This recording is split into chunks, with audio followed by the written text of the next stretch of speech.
All were amazed at the gracious words that came from his mouth.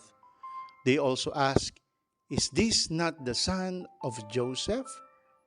Amen, I say to you, no prophet is accepted in his own native place.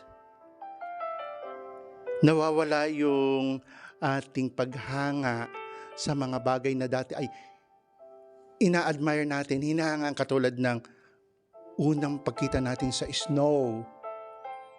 Hangang-hanga tayo. Subalit, sa paglipas ng mga araw at ito ay nagiging pangkaraniwan na lamang, kahit na nag-i-snow, hindi na tayo humahanga. Katulad din yan ng pagsikat at paglubog ng araw. Napakaganda. Humahanga tayo, pero sila ay nagiging pangkaraniwan na lamang. Para sa atin, hindi na nakikita natin yung kanilang kagandaan. Ganon din sa mga tao, mga pangkaraniwang mga tao.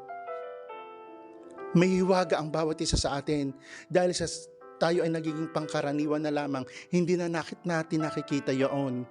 Kailangan nating huminto upang magkameron tayo ng sense of wonder.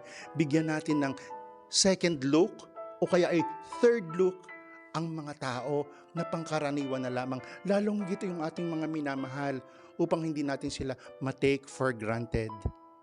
Amen.